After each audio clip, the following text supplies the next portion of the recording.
vous entraînez pas dur, ça ne sert à rien de faire du surplus calorique, vous allez juste faire du surplus de gras. Vraiment. J'ai fait une grosse erreur, hein, et puis je vais le dire parce que il faut que ça soit retenu pour pas que les gens refassent. Ce n'est pas la prépa qui cause des troubles du comportement alimentaire. Non. Ils sont là avant. En prépa, à partir d'un moment, personnellement, je ne ressentais plus rien. J'arrivais pas à ressentir de la tristesse. En gros, j'avais vraiment une sensation de vide. Attends, t'es en train de me dire que pour pouvoir faire du muscle, il faut s'entraîner lourd et manger beaucoup? Faut pas faire fissure et 20 casse tes marches. Je travaillais le soir en restauration rapide. Juste en tant que directrice, c'était du 80 heures par semaine. En parallèle de ma prépa, donc il faut inclure tout ce qui est cardio, training, puis accessoirement le sommeil. J'ai fait un burn-out sur cette saison-là. J'en venais à un stade où quand j'allais bosser, des fois je me disais je préfère faire une sortie de route plutôt que d'arriver au boulot, quoi. Salut tout le monde, j'espère que vous allez bien. On se retrouve aujourd'hui donc dans mon podcast accompagné d'une invitée d'exception.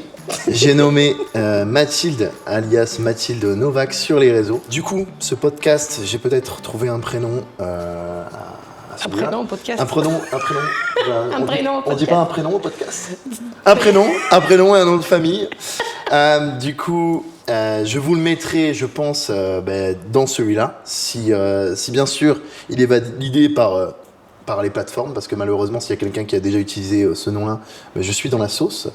Donc, aujourd'hui, on se retrouve avec Mathilde qui nous a fait l'honneur de venir directement de Dubaï juste pour le podcast. C'est archi faux. C'est archi faux. Elle est venue en vacances, mais elle travaille.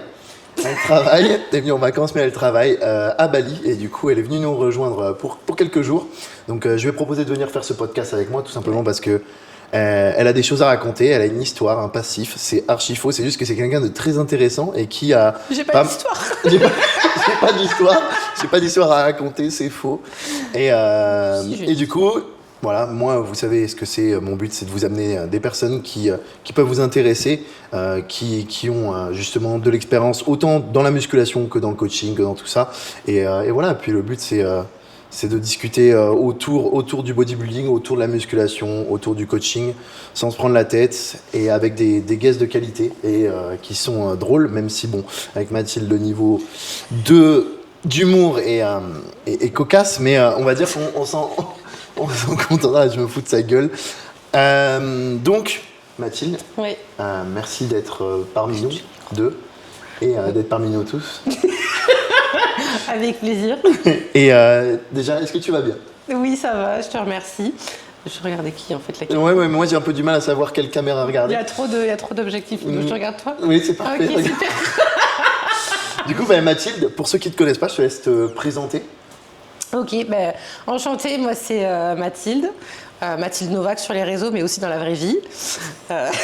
Du coup, je suis venue de Dubaï pour passer des vacances de base avec Tintin, Nono, pour profiter un petit peu sur quelques semaines.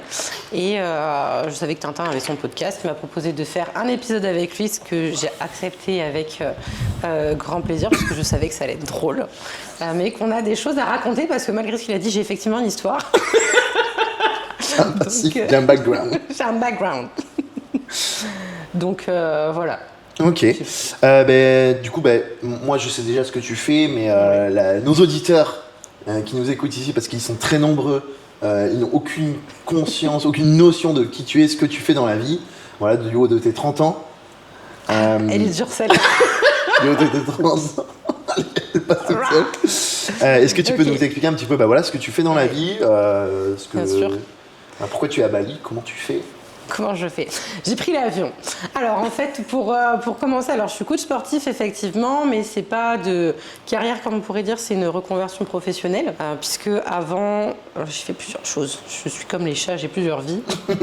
J'ai commencé en fait après mon bac, j'ai eu un diplôme de clerc de notaire, et c'était prévu que je continue sur cette lancée pour avoir mon diplôme de... Calme-toi avec le micro, Tintin, s'il te plaît. Désolé, avoir un truc comme ça devant moi, ça me gêne. Je sais pas où le foutre. Donc du coup, j'ai mon diplôme de clerc de notaire et puis je devais continuer dans cette voie-là. En parallèle de mes études donc, de droit, je travaillais le soir en restauration rapide, puisqu'à l'époque, en fait, tout simplement, j'avais des chevaux, je monte à cheval, j'avais 3 chevaux. Donc pour assurer financièrement, il faut pouvoir... Ça coûte une blinde, tu Ça coûte une petite fortune. C'est un sport qui coûte très cher, mais c'est un sport de passion pour le coup. Donc j'avais mon taf plus mes études de droit en alternance, et le taf en restauration rapide, c'était juste pour payer toutes les pensions, les concours, etc. Donc tout un salaire entier y passait. Ok, donc tu faisais des compètes en plus. Ouais, je concourais. J'ai toujours fait des compétitions dans tous les sports que j'ai pratiqués sur toute ma vie, parce que j'en ai fait quand même plusieurs autres. Donc voilà, c'était prévu que je continue sur le droit. Puis finalement, en fait, mon patron voulait que je reste, il voulait pas que je continue. Moi, je voulais continuer mes études, mais je pouvais pas rester en alternance, donc financièrement, ça allait être compliqué. En même temps, au restaurant, on m'a proposé une évolution de poste de manager qui était quand même très bien payé, et puis après une évolution sur un poste de directeur. Et j'ai rapidement fait le calcul entre les années que j'allais continuer à étudier entre clerc de notaire et notaire, le salaire que j'allais avoir et le salaire que je pouvais avoir là dans l'instant T en tant que manager puis directeur de restaurant. Donc finalement j'ai fait le choix d'arrêter mes études de droit et de basculer 100% sur de la restauration. Le rythme de la restauration est très particulier, mais honnêtement ça me convenait très bien. Et c'était quelque chose de nouveau. J'aime bien apprendre de manière générale et être sollicité, tout ce qui est vraiment un rythme un petit peu décalé, l'adrénaline, etc. Parce que du coup, tu travaillais aussi potentiellement des horaires très tardifs. Ouais, j'étais totalement décalée, surtout au début quand on commence. En restauration, on a rarement, mais voire jamais en fait des horaires fixes. Et surtout des horaires lambda. En fait, ça va être le midi et le soir. Surtout que moi, j'étais en restauration rapide. Donc forcément, ça finissait à 1h, 2h du matin.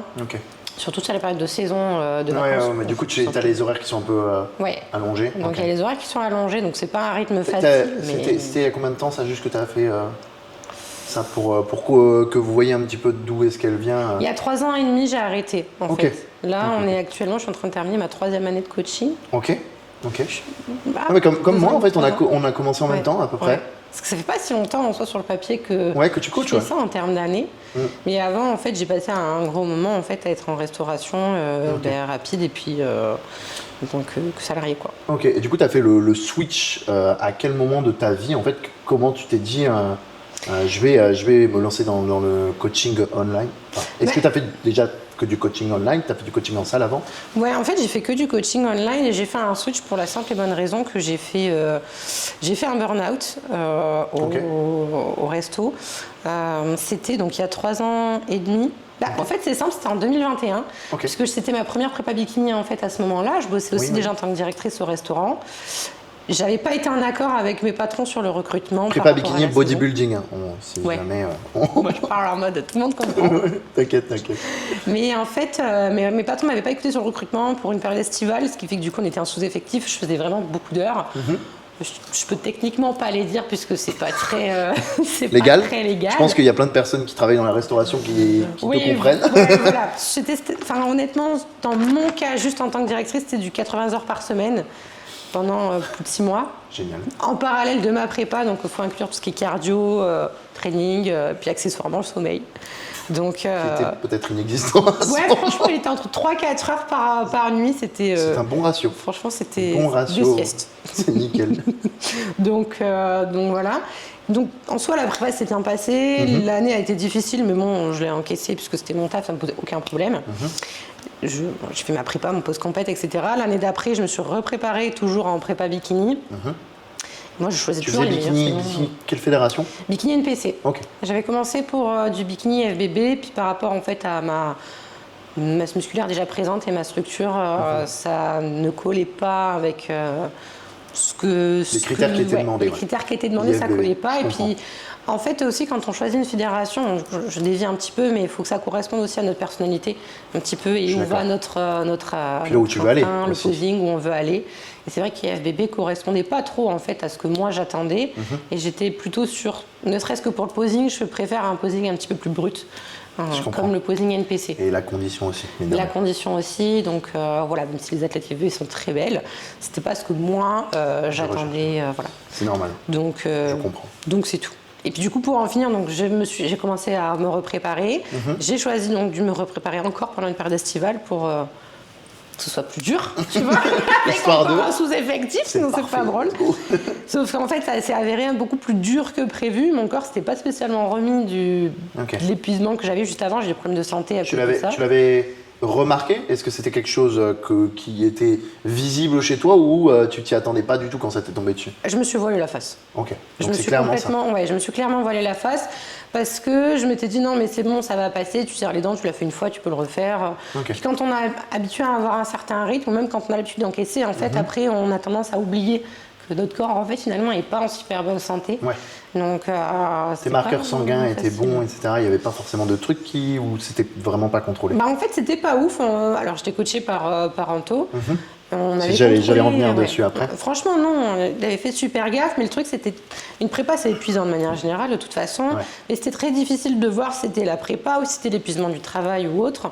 Sauf qu'en fait, avec le contexte du boulot, j'ai eu un ulcère en même temps à l'estomac, sinon c'est pas drôle. Ok. Donc, ce qui fait qu'en termes de micronutriments, etc., c'est pas hyper optimal pour l'assimilation. Donc, Ouais. déjà, après une prépa, redresser en fait justement toutes les carences qu'on peut avoir au niveau de la thyroïde, etc., ben, c'est un petit peu comme pisser dans un violon finalement. Ouais.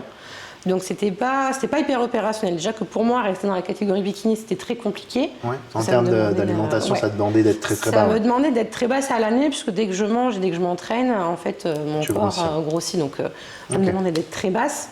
Donc ce qui n'est pas supportable à l'année, avec le rythme qu'on fait en restauration, c'était très compliqué. Ouais, je comprends. Donc en fait, finalement, j'ai fait un burn-out sur cette saison-là. C'est pas que ça se passait mal, c'est je pense un cumul où mon corps, même mon esprit a revécu un petit peu ce qui s'était passé l'année d'avant. Ouais. Alors, sachant que Et c'est du coup, quand même difficile. t'étais en pleine prep à ce moment-là, si je dis pas de bêtises. Ouais, j'étais en Ok. pleine prep. Honnêtement, je galérais à perdre du poids.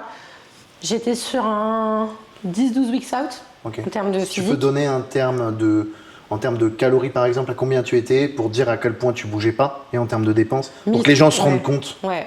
Bah, c'est simple, en fait, j'étais sur du 1300-1400 calories. Voilà. Sachant que j'étais en restauration, donc j'avais quand même une bonne dépense. Je faisais du cardio tous les jours, entre 30 et 50 minutes. 30 et 50 minutes en plus de restauration, donc faut se dire qu'il y a peut-être 15 000 steps dans l'eau, plus toute la journée debout. C'est ça. Plus moi, j'avais mes steps.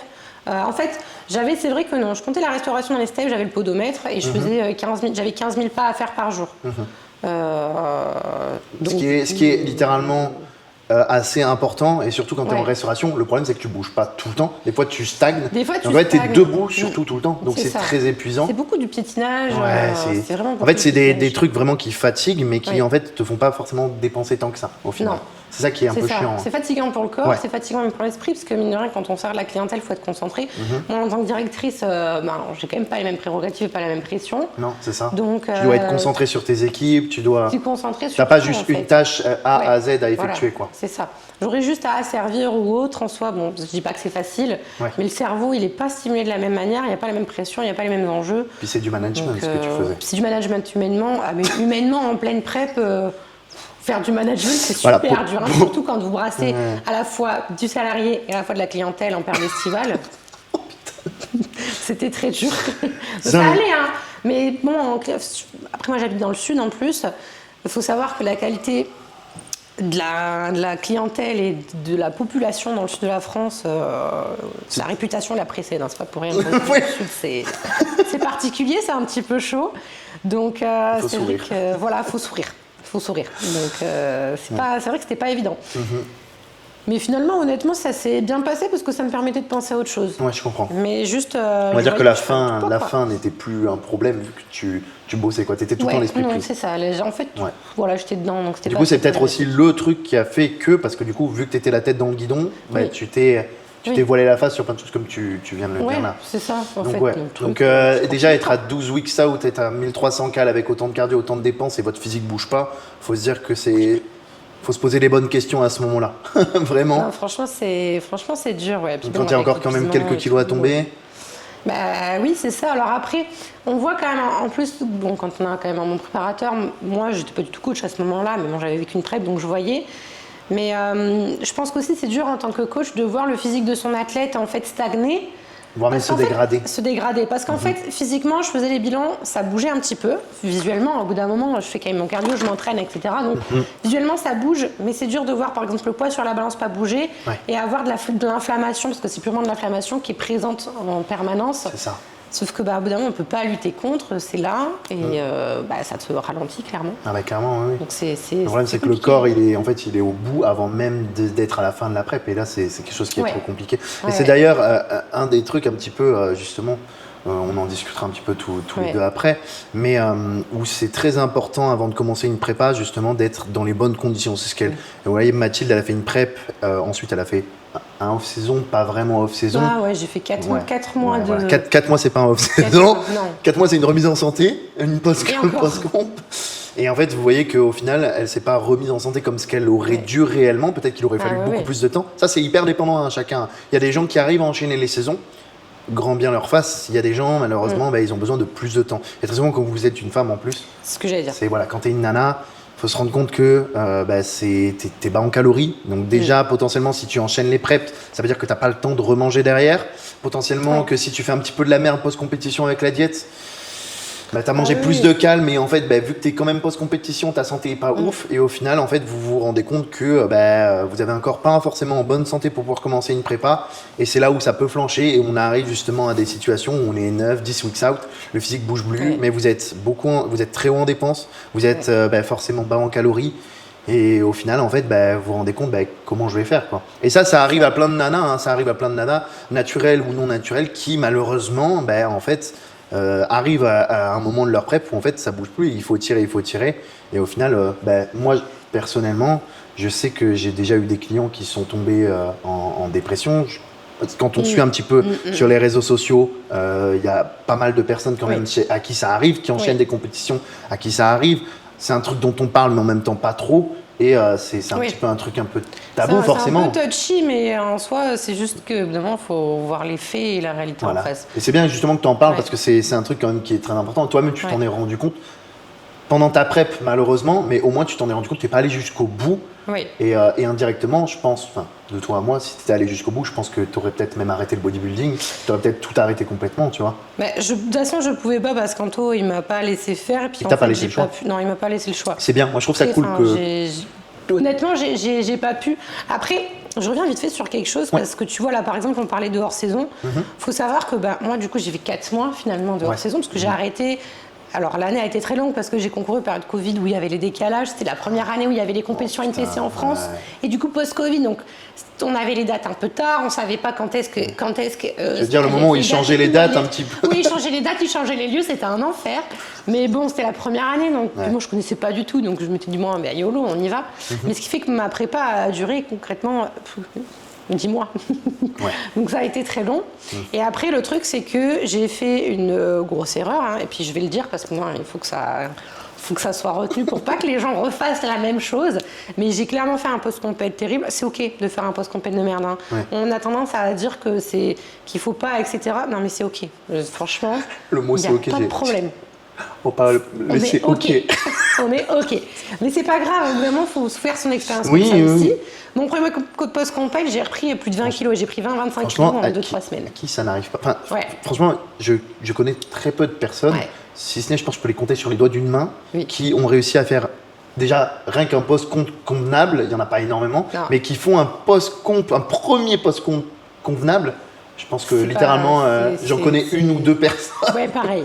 Sur une première compète, quand t'es une femme... Et quand t'arrives conditionné, attention. Parce qu'il y en a qui n'arrivent pas conditionnés, ils disent j'ai repris 2 kilos, oui mais bon, quand t'as repris 2 kilos, il t'en manquait 8 à perdre. Quoi. On se comprend. Voilà. Donc c'est sur un petit 20 kilos, voilà. Ouais, non, sur un petit 20 kilos. Mais c'est-à-dire que j'étais... Après, honnêtement, c'était juste de la compensation émotionnelle.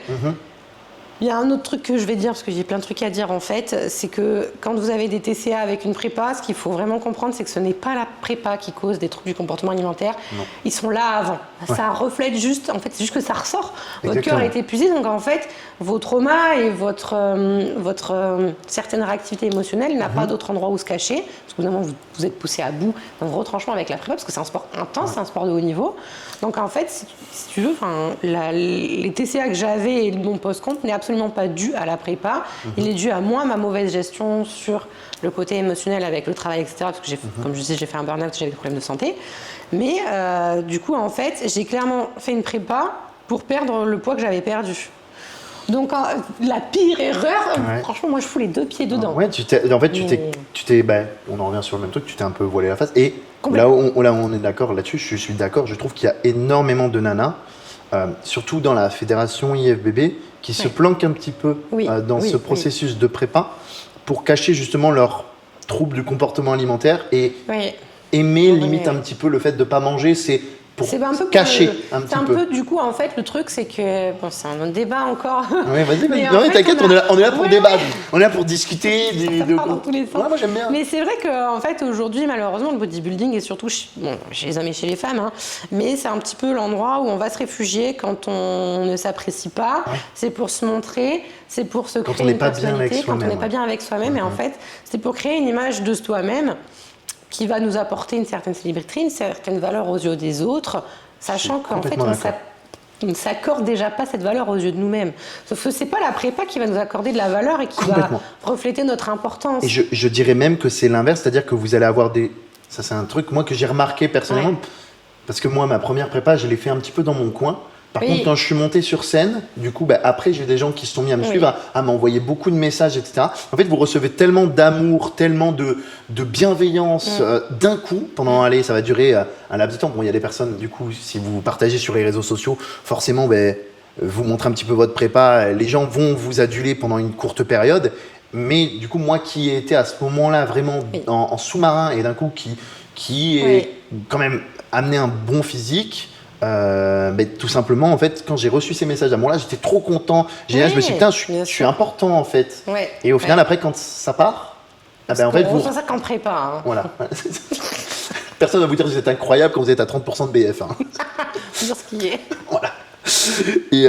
Et du coup, moi, je sais que personnellement, ça m'a fait beaucoup de bien sur le moment, mais en fait, c'est un petit peu comme, c'est un petit peu en fait, vous recevez beaucoup d'amour, beaucoup de dopamine, beaucoup d'hormones du plaisir, et d'un coup, et en fait, t'as plus rien. T'as plus rien. Et c'est là où en fait, tu te dis que au final, et moi, je me suis senti comme une merde sur mon premier post compétition, parce que du coup, vous recevez beaucoup d'amour d'un coup, vous recevez beaucoup d'approbation des gens, etc. Et au final, après, vous n'avez plus rien. Et c'est là où justement, Mathilde l'a bien dit. Si vous faites ça dans un process de je veux qu'on me voit, qu'on m'adule, qu'on ci, qu'on ça, en fait, dites-vous que c'est éphémère. En fait, déjà, on dit souvent, faut pas chercher l'amour des autres à travers ce que tu fais. Faut pas chercher le regard des autres. Mais là, c'est encore pire parce que du coup, vous allez recevoir l'amour, etc. des autres. Et en fait, vous allez juste vous ressentir encore plus comme une merde derrière. Donc, faites-le pour les bonnes raisons. Ouais, mais c'est vrai. Hein. C'est vrai, puisqu'au final, après, sinon, quand ça s'arrête, on a effectivement ce sentiment de plus intéresser personne, alors que de base, on l'a peut-être pas fait pour les bonnes raisons. Ouais. Et c'est ce qui cause aussi, en mon sens, des post-compètes qui sont plus difficiles, puisque honnêtement, quand on va manger, ça va sécréter plein de choses, c'est de la satisfaction. C'est le plaisir de sentir plein. Le plaisir de sentir plein, etc. Ça porte de l'amour, c'est réconfortant. On comble un manque. Et en post-compète, il se passe quoi ? On n'a plus cet effet où les gens sont vachement...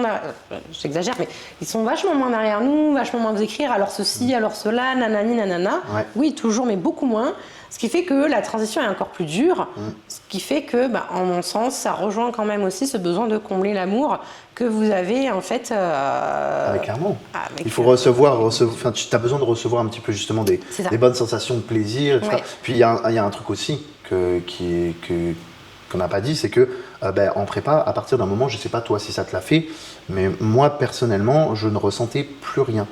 C'est-à-dire que j'arrivais pas à ressentir de la tristesse, j'arrivais pas à ressentir si ça me plaisait, j'arrivais pas à ressentir... En gros, j'avais vraiment une sensation de vide, tu vois, de vide, même quand tu... Bon, manger, c'était cool parce que tu ressentais des saveurs, mais en gros, t'es un petit peu, justement, en fait, un petit peu comme un burn-out, t'as cette sensation de vide, de plus rien ne fait réellement plaisir. Et du coup, personnellement, je sais que... Bon, moi aussi, j'ai fait 2 post-comptes de merde, moi, personnellement. Donc, voilà. Je sais que j'ai eu... C'est OK. C'est OK. Je te jure, cette phrase, je déteste les gens qui disent ça. Mais je l'accepte parce que ça vient de toi, OK ? C'est uniquement parce que c'est toi, parce que sinon je déteste les gens qui disent ça. Le c'est OK. C'est vraiment une phrase pour moi qui est une phrase de fou. Voilà, mais c'est une phrase de faible. Mais c'est OK, c'est OK, on valide. Et je sais que j'ai eu ce besoin justement de combler en fait. En fait, c'est vraiment ça. Ça et par contre, je sais très bien que j'ai pas eu des TCA, je sais très bien que c'est... alors, est-ce qu'on peut tiens, d'ailleurs, petite question, vu que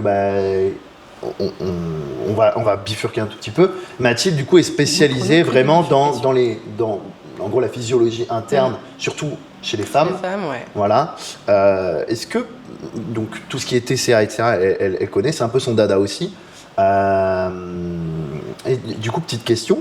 Est-ce que pour toi, tout ce qui est post-compétition, justement, un petit peu ces crises d'hyperphagie, ce sentiment, ce besoin de satiété, est-ce qu'on peut le comparer à des troubles du comportement alimentaire, même s'ils sont éphémères? Alors, je vais mettre Des guillemets. des guillemets, parce qu'on n'est pas... voilà. Déjà, dans le trouble du comportement alimentaire, ce qu'il faut comprendre, c'est que c'est des troubles du comportement. Ouais. C'est via l'alimentation, mais c'est un trouble du comportement. Okay. Et en fait, le trouble du comportement, il vient de quoi? En l'occurrence, il va venir d'un flux émotionnel ou d'une réaction émotionnelle. Ok. Et dans les troubles du comportement, on peut inclure plusieurs choses. On peut inclure effectivement les crises d'hyperphagie, que ce soit donc de la boulimie, des actions vomitives derrière, ou pas d'ailleurs. On peut avoir l'anorexie mentale, enfin il y a plein de choses. Moi, ce que j'ai envie de dire, c'est que même en fait un grignotage, quand vous allez rentrer du boulot et que vous allez avoir envie de déglinguer les placards parce que vous êtes fatigué, que vous n'avez pas pris collation et tout, quelque part c'est un trouble du comportement parce qu'en fait, on rentre du boulot, on est fatigué, on est frustré, la personne nous a saoulés. Ça vachement à l'encontre justement de ce que plein de personnes essayent de dire en mode ouais non, c'est pas parce que tu dégommes ton paquet de cookies que tu as des troubles du comportement. En fait, il y a un contexte parce que il n'y a pas de fumée sans feu et ça démarre toujours quelque part.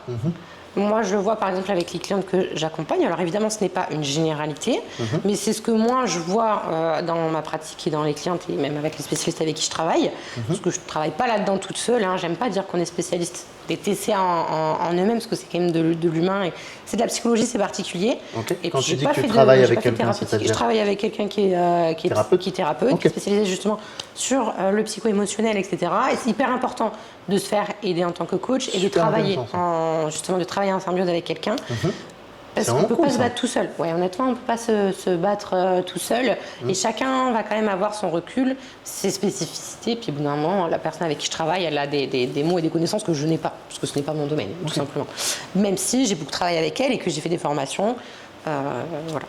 Tu n'es pas spécialisée là-dedans. Non, j'ai pas de. En fait, c'est ça. J'ai pas de diplôme. Chacun sa spécialité. Mon travail. Maintenant, voilà, dans mon accompagnement, c'est une branche vers laquelle je tends. Donc forcément, je me suis quand même consacrée sur de la formation, de l'information et de l'accompagnement là-dedans. Mais c'est important. C'est que tu restes à ta place parce que ton boulot, c'est ton boulot. C'est ça. Le truc, c'est qu'il faut vraiment rester à sa place quand on accompagne les gens, puisque on a tous nos qualifications et en fait, on peut pas. En fait, il faut comprendre que quand on accompagne quelqu'un qui a des troubles du comportement alimentaire, quel qu'il soit, on peut clairement l'aider comme ruiner sa vie. Donc, je suis 100% d'accord avec toi. Donc, si on ne se fait pas accompagner et qu'on se dit non, mais j'ai eu des TCA, donc j'accompagne les gens qui ont des TCA, bah non, en fait, voilà. Moi, je suis athlète, c'est pas pour autant que je suis préparatrice et que j'accompagne des Olympiens. Oui, c'est ça. Et c'est pas parce que tu as fait une compète non plus que t'es coach. C'est pas parce qu'on fait une compète non plus qu'on est coach. Voilà, parce qu'après une compète, moi, j'étais encore en train de driver les gens et d'être en restauration. Voilà, de la même manière, c'est pas parce qu'on a fait une compète du coaching qu'on peut posing être non plus. Prof de posing. C'est pour savoir. Hein. Voilà. C'est pour moi, en fait. Donc, tu veux faire un petit posing. Oui, je peux faire une transition men's wellness, vous connaissez? Super dans les goûts du jour 2025. Bientôt vraiment. 2025. D'ailleurs, soon. C'est vrai que nous, il fait 30 degrés ici, donc voilà, je vous fous un peu le seum. On n'a pas du tout l'impression d'être en décembre. Ne vous inquiétez pas, la vie est belle. C'est horrible. Il est horrible, le mec. Mais c'est là, je suis super content que tu le dises parce que y a énormément de coachs qui pensent qu'ils peuvent régler tous les problèmes de tous leurs clients. Et indirectement, je pense que c'est tous les coachs ont fait cette erreur-là. C'est-à-dire, on se dit, j'ai un client qui a une problématique, je veux absolument la régler. Et ça, c'est un truc où justement, faut un petit peu se l'enlever de la tête, faut déconstruire le truc. Quand vous travaillez, j'en sais rien, pour un quelconque job, on va pas vous demander plus que votre tâche. Bon, il y a certains patrons, et c'est un peu des connards, ils vont vous demander un peu plus. Alors, mais on sait tous, tous ceux qui ont travaillé en CDI. Moi, j'ai travaillé à Decathlon. Au bout d'un moment, j'étais plus juste le mec de l'accueil, j'étais le gars qui faisait les cafés. Enfin bref, il y avait la totale, tu vois.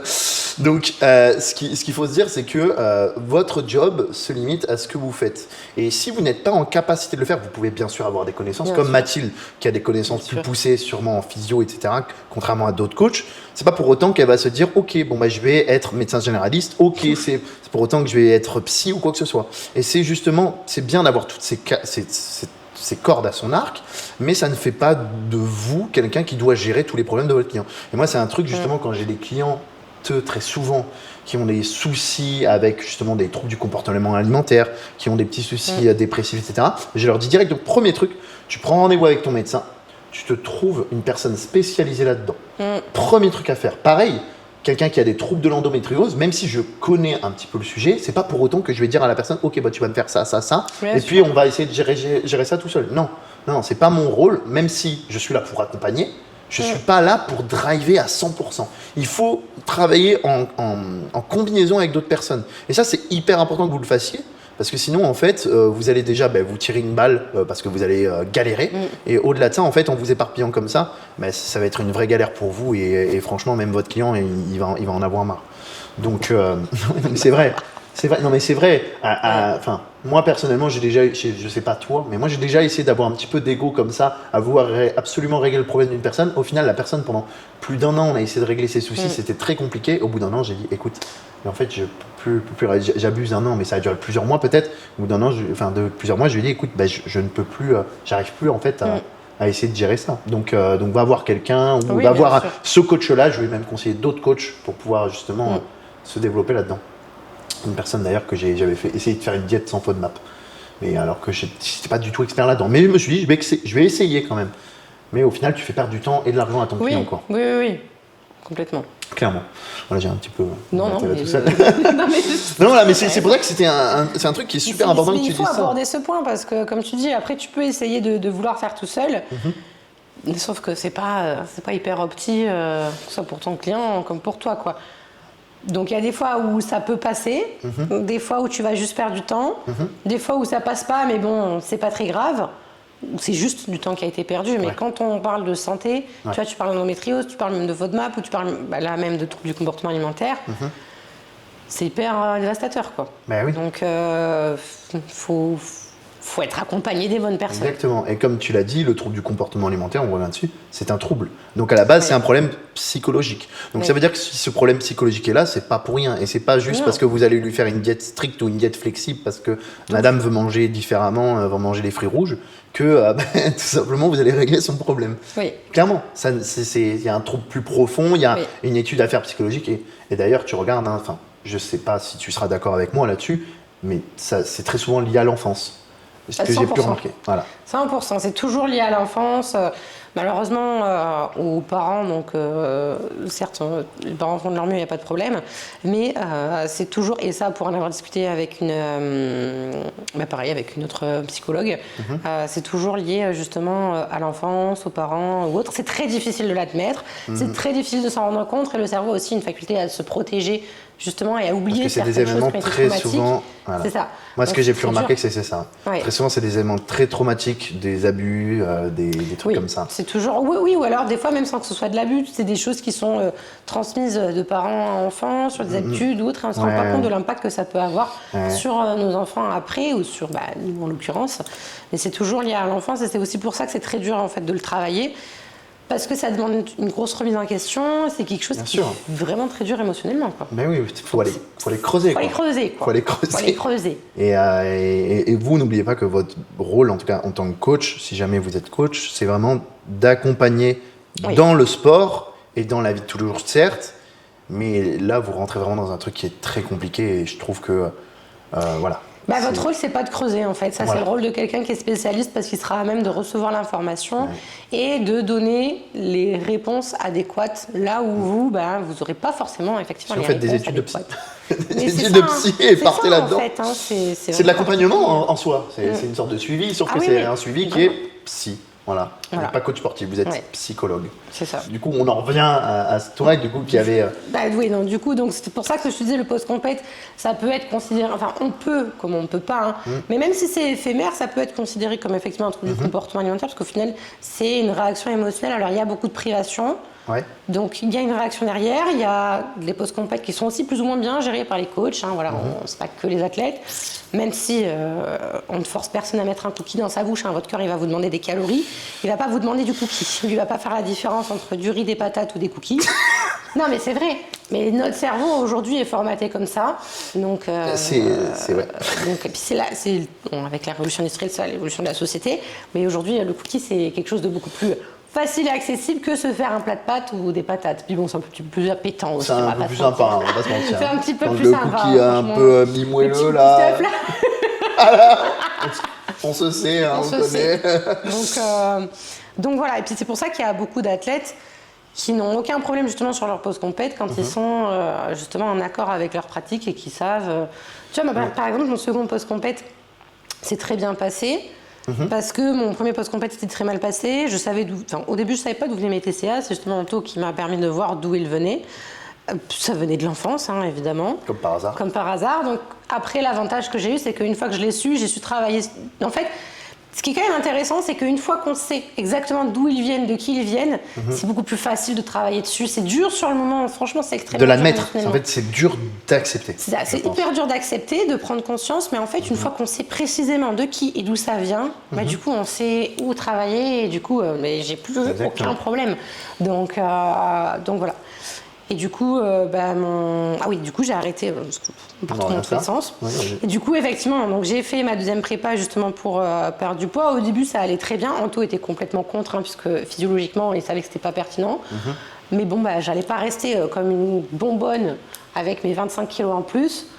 Même physiologiquement, c'était pas opti, parce que c'était que du gras et que de la flotte, vraiment beaucoup de flotte et de l'inflammation.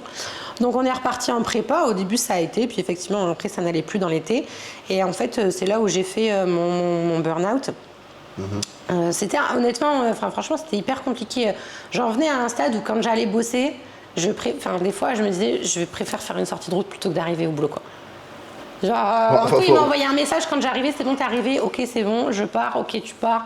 Pour savoir après combien de temps j'étais là, parce que j'étais tellement épuisée. Wow. Franchement, c'est un épuisement, vous vous rendez pas compte, quand on fait 80 heures par semaine pendant 8 mois, après que ça revient. En fait, j'étais arrivée à un stade, une fois, il m'a dit, mais genre, ça m'a marqué. Je lui ai dit, non, mais t'inquiète, cette semaine, j'ai une semaine chill, j'ai fait que, je sais plus si c'était 54 ou 57 heures. Mais je dis, ça va, cette semaine, j'ai une semaine chill, j'ai que 54 ou 57 heures dans la semaine de taf. Il m'a dit, mais... Easy win. Il m'a dit, mais dans quel monde? Il m'a dit, tu te rends compte de ce que tu viens de dire? J'ai craché et tout. Donc, du coup, c'est vrai qu'à ce moment-là, je me suis rendu compte qu'effectivement, ça allait pas. Et du coup, j'ai fait. Un jour, je suis rentrée et j'ai dégoupillé complet. Et j'ai appelé mon médecin, j'ai été le voir, j'ai dit, écoute, là, je suis épuisée. Ouais. Donc, en fait, au début, je lui ai juste dit, je pense que ça va, donne-moi des vitamines, donne-moi un truc. Le fameux Béroca. Franchement, il a fait un truc, genre, comme s'il allait faire un truc dans l'instant. C'est le Béroca, les vitamines qu'il faut que tu prennes quand t'es fatigué. En pharmacie. Non mais n'importe quoi. Il m'a dit, là, ce que je vais te donner, c'est un arrêt. Tu vas poser ta démission. C'est un arrêt. Du coup, j'étais là, écoute, ok. J'étais tellement au bout, j'ai dit ok. Donc il m'a fait un arrêt. J'ai posé ma démission dans la foulée. J'ai mis très longtemps à m'en remettre parce que quand on fait un burn-out, il faut se rendre compte que c'est épuisant. Parce que en fait, c'est vraiment, je sais pas si tu es d'accord avec moi, mais en fait, t'es tellement dans le jus qu'en fait, tu t'en rends pas compte. Et par contre, quand t'arrêtes, t'as la fatigue qui te tombe dessus d'un coup. Et tu prends une cartouche, tu prends une cartouche de dingue. Comme sur un post-compète, en fait, où tu prends une cartouche en fait de fatigue d'un coup. C'est ça. Parce que on est dans l'adrénaline, t'es dans le truc, t'es dans le jus, et d'un coup, paf. Et d'un coup, paf, quoi. Ça te tombe dessus. Ouais. Donc du coup, j'ai arrêté à ce moment-là. Et du coup, j'ai arrêté ma prépa, parce que de toute façon, quand t'es un burn-out, tu peux pas... À se mentir, c'est pas ouf. Moi, du coup, je m'étais dit, bon, c'est cool, je vais plus travailler, je vais être en arrêt, je vais pouvoir dormir, je vais pouvoir continuer à me préparer. Ouais, bien sûr. Allez, t'es malade, toi. Donc, du coup, puis après, Anto le savait, il m'a dit, c'était juste que là, il savait, mais juste, il m'a dit, t'étais juste psychologiquement pas prête à l'entendre, parce que évidemment, je pouvais pas tout gérer comme information, ce qui était vrai. Ouais. La date approchait, puis j'étais pas prête, évidemment, j'étais restée à 10-12 weeks out, alors que les semaines approchaient, j'étais à 4 semaines. Je me suis dit, bon, je peux pas monter sur scène, là. Ouais. Elle m'a dit, non. Mais elle me dit, t'étais trop dans ton truc, je pouvais pas... Sachant que en plus, c'est là où c'est un petit peu compliqué. C'est quand tu gères forcément le relationnel. Quand t'es en couple et en même temps que c'est cette personne qui te prépare... Donc, il m'a dit plein de fois, c'était dur de devoir épuiser, mais en même temps de devoir tirer pour te préparer. Quoi. Parce que lui, dans un certain sens, il doit faire son rôle de préparateur, parce que en plus, toi, tu lui en voudrais. Et il y a le double truc, c'est-à-dire que tu lui en voudrais en tant que préparateur et en tant que copain de ne pas t'avoir amené prête. Quoi. Bien sûr. Ouais. Donc, Il y a un peu cette pression et même, je pense que pour les personnes qui coachent leur compagne ou et vice versa. c'est très dur. Honnêtement, c'est très dur. Surtout que j'ai été la première femme qu'Anto a préparé et préparé. Donc moi, j'avais très ce truc en mode, mon chéri, c'est celui qui prépare. Faut absolument que je sois prête. Sinon, après, je vais faire une mauvaise pub. Puis trop la honte. Et puis, genre, j'avais une grosse pression par rapport à ça. On n'en parle pas assez, mais c'est vrai que quand on est préparé par son compagnon ou quoi. C'est une grosse pression, mine de rien, parce qu'on ne veut pas décevoir à la fois la personne qui nous prépare en tant que coach, la personne qui nous prépare en tant que compagnon, puis du coup en même temps l'image que tu vas te rendre aux autres, etc. Aussi, parce qu'on ne veut pas que les gens ils soient là en mode il sait même pas préparer sa nana. C'est exactement ça. Tu connais? Ouais, je connais. Donc voilà. Mais du coup j'ai arrêté, parce qu'Anto m'a dit en fait, tu te rends compte que si tu mettais toutes ces heures sur un travail qui te concerne, ça serait beaucoup mieux, quoi. Ouais. Donc, du coup, en fait, j'ai fait mon burn-out, j'ai fait une dépression dans la foulée, parce que accepter d'arrêter, parce que c'est pas dans ma nature d'arrêter de travailler. Sur un échec, quelque chose sur un échec, je ne supporte pas ça. Puis bon, en fait, du coup, après, avec le recul, c'est qu'on prend quand même conscience aussi de ce qui s'est passé pendant toutes ces années sur notre lieu de travail. Puis, du coup, en plus, moi, j'ai bossé sur mes TCA en même temps. Qui était sur un antécédent familial, donc c'est pas facile non plus. Donc tu prends un petit peu tout dans les dents. Ouais. Au moins, tu as bossé sur toi. En fait, tu t'es dit, il faut que je prenne ce temps-là pour bosser sur moi, parce que sinon, en fait, ça ne sert à rien, quoi. Puis honnêtement, quand on fait un burn-out, on culpabilise, parce que du coup, dans mon suivi, j'accompagne aussi beaucoup de femmes qui ont fait des burn-out, malheureusement, parce que c'est quand même quelque chose qu'on fait beaucoup. J'ai l'impression que c'est très lié actuellement avec la pression sociale qu'on a, la pression avec forcément le manque de thunes, que tout augmente. Oui. Puis même, je suis désolé, mais on va se dire, c'est qu'en France actuellement, la pression que tu peux avoir à tous les niveaux est importante. J'ai l'impression que les taux de dépression, après, je sais pas. De burn-out ou de dépression, c'est multiplié. Et tu vois, moi par exemple, j'ai fait 30 ans, mais de base, à 28 ans, j'avais déjà de dépression et de burn-out à mon actif. C'est pas normal. J'ai des clientes, elles ont 25 ans, elles ont déjà fait une dépression, un burn-out. Ce n'est pas normal. Pour toi, la dépression, c'est quelque chose d'héréditaire ou pas du tout? Très bonne question. Très bonne question, et je ne veux pas me planter dessus parce que... Moi, j'ai vraiment l'impression que... Après, pour En fait, il y a une tendance. Il y a une tendance parce génétique. qu'en fait, outre le côté génétique, il y a aussi comment on a été éduqué, parce qu'en fait, nos parents, ça reste un modèle. Et tout au long de notre enfance, on est imprégné du modèle de nos parents. Donc si, par exemple, on va avoir un parent qui a une tendance dépressive, etc., moi, par exemple, justement, c'était mon cas, parce que moi, j'ai été élevée par mes grands-parents, parce que mes parents ne pouvaient pas m'élever sur une grande partie de mon enfance. Et en fait, ma grand-mère avait une tendance justement dépressive et boulimique le soir pour compenser. Et moi, j'ai grandi, en fait, justement, je prends mon exemple, comme ça c'est plus parlant, mais en fait, j'ai grandi avec cette idée que c'était normal d'être dépressif la journée, de pleurer, etc., ou de dormir toute la journée si on n'avait pas le moral ou si on était triste. Okay. Et que c'était normal, en fait, de déglinguer les placards à partir de 20h30 le soir devant Plus belle la vie. Pour moi, c'était normal. Donc, ça veut dire qu'elle m'a prise tôt après, quand même. Plus belle la vie, c'est... Moi aussi, je regardais, c'était cool. Ah mais je sais pas si vous déglinguez les placards en même temps. Les puristes connaîtront Plus belle la vie. Mais voilà, j'ai grandi avec ce modèle où c'était normal, en fait, de dormir toute la journée quand on n'avait pas le moral. Je ne savais pas ce que c'était que la dépression, mais pour moi, c'était normal. Ouais. Et pareil pour le fait de manger le soir à outrance avant de se coucher, genre des pains au lait avec du Nutella, des princes trempés dans du lait. Moi aussi, je faisais ça. Moi aussi, je faisais ça. Après... Non, mais après, c'est bon. Non, mais c'est sûr. Après, le problème... de manger un paquet de pain au lait non, avec ça, c'est Nutella, pas normal, un paquet de princes, devant la télé quand tu as 7 ans. Ouais. C'est pas normal, quoi. Après, il y a des trucs pour toi, justement, à cet âge-là, que tu te rendais pas compte. Parce que moi, personnellement, je me suis rendu compte aussi, que récemment d'ailleurs, parce que en fait, je pense que je m'étais jamais réellement rendu compte de me voiler la face là-dessus. Mais moi, j'ai toujours eu un manque, par exemple, j'ai toujours eu l'impression d'avoir un manque étant plus jeune. Et en fait, je l'ai compris que récemment parce que j'ai eu une discussion avec mes parents, etc. Et en fait, à chaque fois que quelque chose était acheté, j'avais ce besoin de vider le paquet. Et en fait, du coup, c'était quelque chose, mais je me rendais pas compte. Oui. Je me rendais pas compte. Pourtant, moi, ce qui est bien, c'est que dans ma famille, on a quand même une génétique qu'on est toujours comme ça. Donc, on a toujours été traité maigre. Ça se voit pas, mais... C'est pas gentil. La chaise craque depuis tout à l'heure. Ça ne rentre pas. C'est ça. Et du coup, en fait, j'avais cette fâcheuse tendance d'avoir un manque, en fait. Oui, Quelque chose. oui, Comme si oui. j'avais besoin de combler un manque. Oui. Et du coup, en fait, je le faisais extrêmement avec l'alimentation. C'était un truc qui faisait chier mes parents, tu vois, mais ils achetaient, par exemple, les paquets pasquiers de pain au chocolat. Je les détruisais. Et puis ensuite, je me faisais engueuler parce que j'avais détruit, j'avais rien laissé à personne. Tu vois, et ça, c'était mon problème. Mes parents, ils retrouvaient des paquets de bonbons, des trucs comme ça derrière mon lit. Et en fait, j'ai fait ça toute mon enfance, mais je m'en étais jamais rendu compte. Oui. Je m'en étais jamais rendu compte. Et actuellement, ben, je le comble avec d'autres choses. Bien sûr, j'ai un peu travaillé dessus aussi. Mais en fait, j'ai tout. Avec d'autres choses. Hein? Je comble avec d'autres choses. Pardon. Mollo. Et du coup, en fait, c'est des fois aussi quand t'es jeune, en fait, tu t'en rends juste pas compte. Et malheureusement, ensuite, c'est que quand t'es adulte Oui. que tu vois forcément que ça se répercute sur ta santé, sur le reste, Oui. que tu vois ça se répercute sur ta santé aussi physique, potentiellement. Oui, évidemment. Qu'en fait, bah, du coup, t'essayes de le traiter, mais du coup, c'est un petit peu compliqué parce que de Ouais. savoir d'où est-ce que ça vient. Et moi, en fait, Ouais. pareil, comme toi, c'est ma mère qui faisait ça. Voilà. Ma mère faisait ça. Mais je m'en étais jamais rendu compte. Ouais. Mais ma mère, c'était du style à pas manger la journée. Et le Oui. soir, aller chercher des trucs, tu vois, dans le placard. Ouais, Et hop, aller, hop. Ouais. Toujours ça. Mais du coup, là où on en revient, c'est que tu disais, c'est pas que génétique, ça revient aussi de comment tu as été C'est ça. éduqué. Et c'est vrai que indirectement, là maintenant, comment tu C'est me le c'est dis, quelque chose dont tu es imprégné, Ouais. mais même pas volontairement Ouais. en fait, parce que tu vois et pour toi c'est normal. ouais. Pour toi c'est comme ça qu'il faut faire. Exactement. Et c'est comme certains qui mangent très très mal la bouffe. Par exemple, pour certains, le mercredi, j'avais des copains le mercredi, tous les mercredis, c'était McDo, tu vois. Et ça, Oui. c'est resté dans leur truc, etc. Et c'est comme ça d'ailleurs que tu as des jeunes qui grossissent énormément. Ah oui. Et qui, Oui.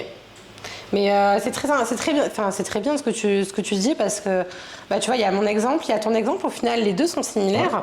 on était des petits gros tous les deux. Voilà. Mais c'est vrai. Mais du coup, en fait, on peut voir que pour l'alimentation, ça se passe comme ça.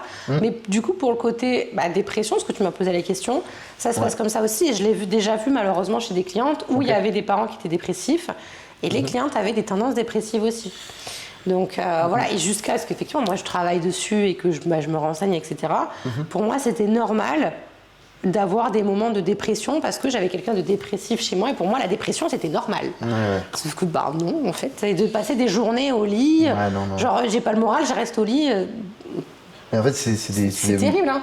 Après voilà, faut en prendre conscience et travailler dessus quoi. Faut se rendre compte, après un truc là où si je suis d'accord, c'est pas normal, mais il faut aussi, tu sais, il y a des gens, ils ont cette tendance à dire il faut que je sois tout le temps heureux. C'est pas non plus obligatoire d'être tout le temps heureux, vous avez le droit d'avoir des moments où vous n'êtes pas bien, mais juste là, on en revient vraiment au truc, c'est la dépression, c'est pas quelque chose qui est normal. C'est une vraie pathologie. C'est un vrai truc. On n'est pas dépressif parce que tu vas pleurer parce que ton copain t'a quitté. C'est pas être dépressif, ça, si tu es triste, c'est normal, mais c'est pas de la dépression. Oui, non mais c'est vrai, la dépression c'est vraiment... C'est vraiment quelque chose qui est pathologique. Oui, et puis il faut le prendre en compte. Et c'est pas parce que tu te fais diagnostiquer sur TikTok non plus. Ah ouais, mais ça c'est terrible. Hein. Les fameux troubles les fameux TDAH actuellement. Que ce soit TDAH, que ce soit trouble du comportement alimentaire, que ce soit Il y a quoi d'autre aussi? Asperger, etc. Il y en a plein qui essayent de s'auto-diagnostiquer via TikTok. Enfin, vraiment, les réseaux à la fois c'est bien parce que ça partage beaucoup, mais en même temps, on y voit beaucoup de merde. Ouais, voilà, je pense que 95% du contenu, c'est de la merde. Et puis bon, le truc c'est que c'est de l'information facile sur des choses qui doivent être prises en charge ou être étudiées avec beaucoup de temps. Et après, on le sait, hein, c'est super bien, mais ça joue aussi sur cette... En fait, c'est con, hein, mais genre, je vais comparer un petit peu genre, toute l'information qu'on va avoir sur TikTok ou sur Insta, comme un trouble du comportement alimentaire. On te gave d'informations comme on te gaver de biscuits pour combler quelque chose. Ça aide un petit peu, je trouve. Enfin, c'est un peu malsain parce que, en fait, ça joue en fait clairement sur on en revient sur les hormones. C'est addictif. Ça a un effet. Moi, j'avais regardé justement des études là-dessus. Ça a un effet addictif. Et quand on arrête, regarde, il y a un effet justement de rechute down. Et moi, c'est très simple parce que je l'ai remarqué par rapport à quoi. Il faut savoir que moi, j'ai été un gros gamer. Il fut un temps où je séchais énormément les cours. Je jouais. Il faut savoir que quand j'étais au lycée, du coup, à partir de ma première, je séchais tout le temps les cours l'après-midi parce que mon kiff, c'était quoi? C'était je mangeais le midi, j'allais m'entraîner, je revenais à 14h. Je faisais du stop et j'allais jouer à League of Legends jusqu'à 22h, 23h. En fait, je faisais ça. Et en fait, je sais pas, pour ceux qui connaissent un peu le principe de League of Legends, en gros, vous avez une partie qui dure environ 45 minutes, où pendant 45 minutes, votre personnage s'améliore, etc. Vous construisez clairement quelque chose, et à la fin de ces 45 minutes-là, vous pouvez gagner ou perdre. Et en fait, ça crée un sentiment de frustration si vous perdez, parce que vous avez perdu du temps, du coup, dans votre truc où vous vous êtes dit, putain, mais en fait, je suis frustré de pas avoir gagné. Et en même temps, dès que vous gagnez, ça envoie une mini source de dopamine. Oh, t'es heureux, t'as gagné, t'es trop fort, t'es le meilleur. Et en fait, j'ai l'impression que les réseaux sociaux, ça fonctionne un peu comme ça. C'est-à-dire que tu reçois en fait plein de petits pics de bonheur. Oui. Et en fait, c'est de l'information facile, c'est du plaisir rapide. Oui, bien sûr. Moi, j'aime bien faire le comparat avec, par exemple, du coup, la bouffe facile. Oui. La bouffe facile et aussi avec le porno. Parce que indirectement, C'est ça, le porno, même les c'est jeux. exactement. En fait, tout ça, c'est que des trucs faciles et au final, en gros, les gens n'arrivent plus à apprécier le goût de l'effort et le résultat qu'il y a à la fin. Alors que pour autant, c'est un petit peu justement un truc, je sais pas si tu es d'accord avec moi là-dessus, mais il n'y a pas plus satisfaisant et gratifiant quand une tâche est très compliquée, que tu galères à la faire et qu'à la fin, elle se réussit. Clairement. Quand à la fin, elle est réussie, genre clairement l'exemple d'une prépa. Une prépa, voilà. Qui est très très dur, ça met un moment, il n'y a pas plus gratifiant que quand tu finis. Oui. Et du coup, on en refait dessus. Je suis parti un petit peu en couille. Mais du coup, je sais même plus pourquoi je disais ça. Parce que en fait, tu m'as demandé la dépression. Ah oui, exactement, on est parti là-dessus. Mais du coup, c'est vrai que les réseaux sociaux actuellement accentuent un petit peu ce truc. Et c'est triste, hein. C'est vraiment un truc de malade. Mais on crée des accros en fait à la dopamine. C'est un peu ça. J'ai vraiment cette impression-là. Et en fait, les gens se lassent très très vite. Oui. Tu le vois avec les relations, pareil, les gens se lassent hyper vite, les gens n'osent même plus faire d'efforts. Mais même amicalement, que ce soit amicalement, que ce soit en relation amoureuse. Et ils sont très exigeants, très très exigeants. On peut pas laisser la place à non, je ne veux pas ça, tu vois. Genre, même amicalement, comme tu dis. Mais ça joue sur beaucoup de choses parce qu'une période, alors, c'est quelque chose que je ne fais plus, parce que je m'en suis rendu compte. Je vous invite à faire l'exercice aussi. Je crois que toi, tu le fais pas. Ah. Donc ça va, non mais on a un peu le même mode de vie, donc ça va. Je vous ai jamais vu avec Nono le faire. C'est qu'une période, en fait, dès que je me levais, le premier truc que je faisais, c'était que je prenais mon téléphone, surtout que maintenant je suis à mon compte, donc je check les messages, etc. Et j'ai eu la discussion avec Nono en plus il n'y a pas longtemps. Ouais. Et en fait, le premier truc que je faisais, c'était regarder mes messages Insta, et puis du coup, évidemment, je me mets à scroller. Sauf qu'en fait, d'entrée, tu te mets à scroller, à avoir cette surstimulation-là. Et en fait, j'ai remarqué que du coup, ça a joué sur mon humeur. Dès le début de la matinée. Dès le début de la matinée, sur ma patience. C'est-à-dire qu'en fait, je voulais que les trucs, ça soit tout de suite maintenant. La vie ne marche pas comme ça. Et ce qui fait que du coup, j'avais plus de patience et j'étais aigrie. Et en fait, je me sentais en surstimulation en permanence, tout le temps. Et du coup, c'était horrible. Ce qui fait que maintenant, j'ai pris le pli. Le matin, je peux checker mes messages perso éventuellement. Pas ceux du boulot, je vais y revenir juste après. Mais je sais que quand je vais me préparer mon petit déj, faire mon café, mes trucs et tout, je vais me foutre un podcast. Parce qu'en fait, comme ça, oui, j'entends un truc, je suis stimulée parce que ouais, t'es quand même stimulée. Voilà, j'ai une stimulation, mais j'écoute quelque chose. Après, c'est un podcast perso. Est-ce que tu as déjà essayé de juste ne rien faire et juste, par exemple, profiter du truc? J'arrive pas à le faire. T'arrives pas à le faire? Ouais, pour l'instant, j'arrive pas à le faire. Ouais, je comprends. Parce que j'ai essayé. Quoique non, j'ai essayé. Quand il fait c'est très beau, dur. sur Au la début, c'est terrasse, très dur. C'est très dur. Oui. Alors, quand il fait beau, je suis d'accord. Ouais. Mais moi, par exemple, il y a un truc que j'aime bien faire maintenant. Après, ici, c'est quand même vachement plus facile. Maintenant, je fais mon cardio le matin, donc forcément, ça change. Mais il y a un truc que j'aime bien et que j'aimais bien faire, c'est aller marcher dès le matin. Ici, ce qui est cool, c'est qu'il fait beau très rapidement. Le soleil se lève à 5h20, donc forcément, ça aide.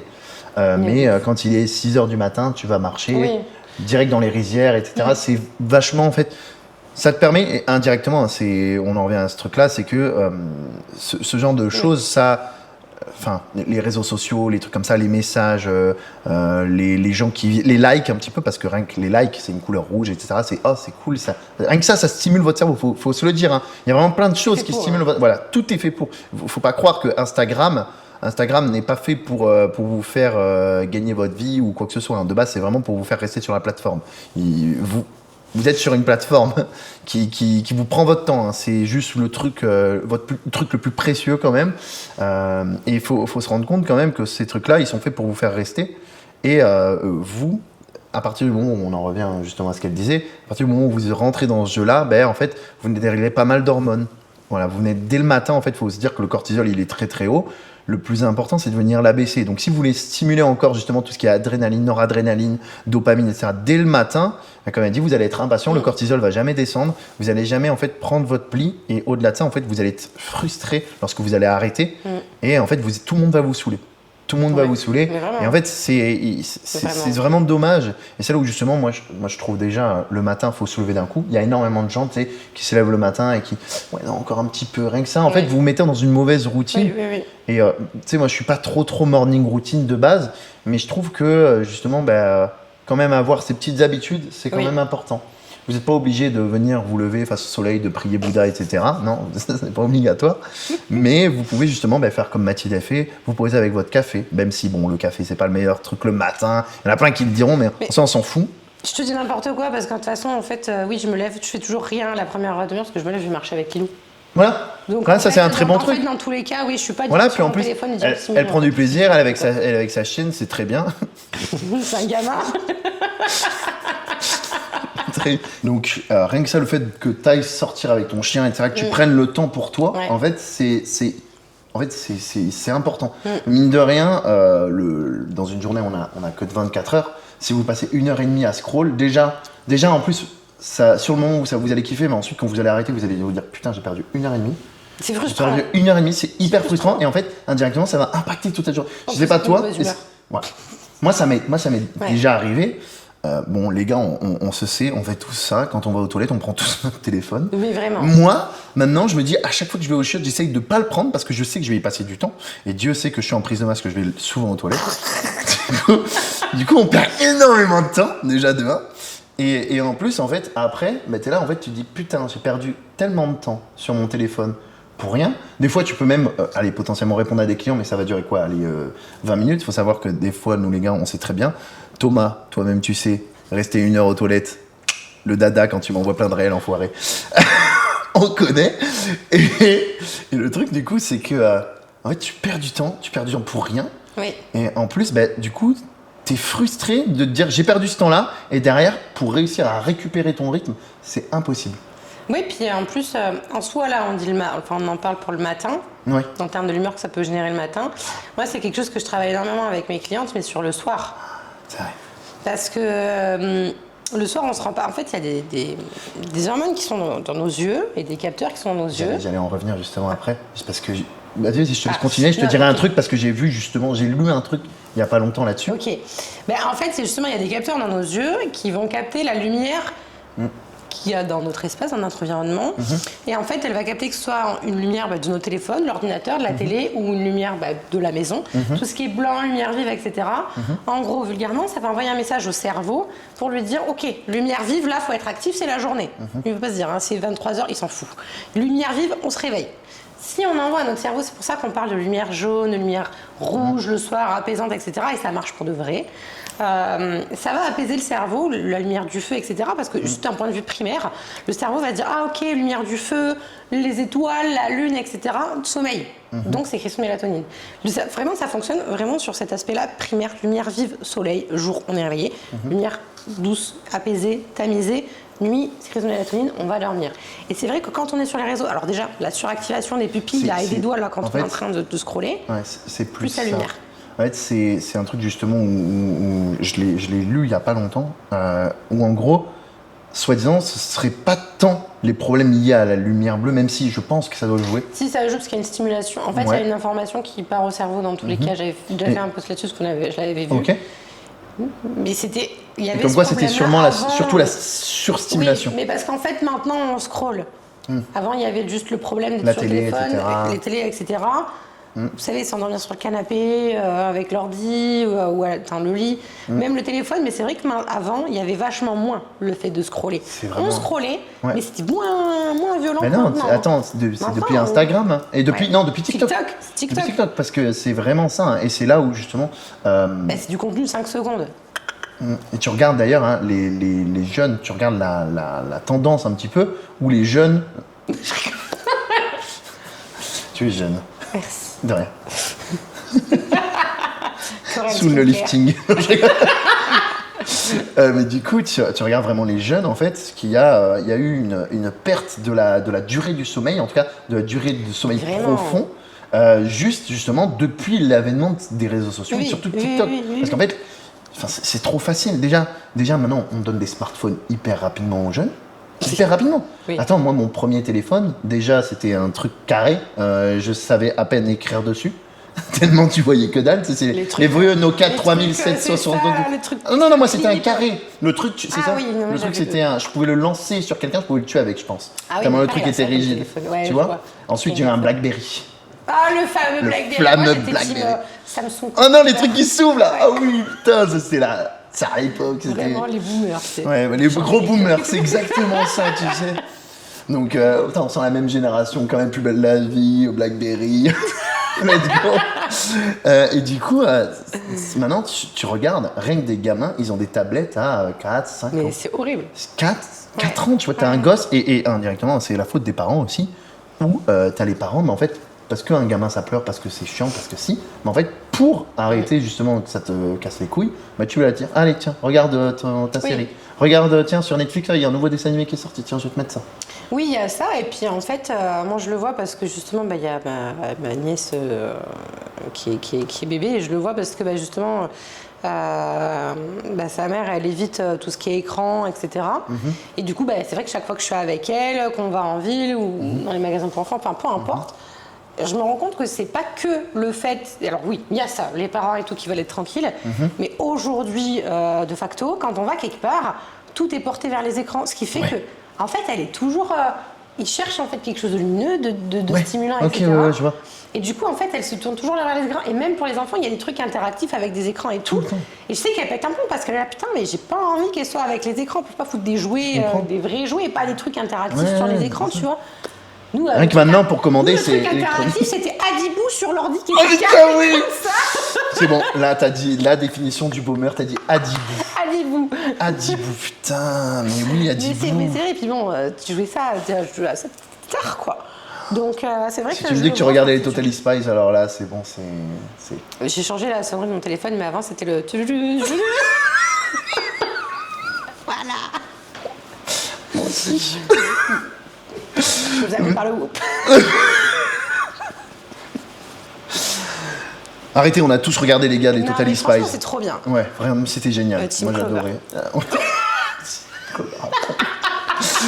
Donc ouais, mais c'est sûr que cette surstimulation tout le temps, ça n'aide pas. Et d'ailleurs, je voulais revenir là-dessus. Et tu sais, t'as plein de gens qui s'auto-diagnostiquent actuellement troubles du comportement allié, enfin TDAH là. Oui. Oui. Mais indirectement, c'est juste qu'en fait, c'est des gens qui ont une capacité de concentration qui est pourrie à cause des réseaux sociaux parce qu'ils scrollent tout le temps.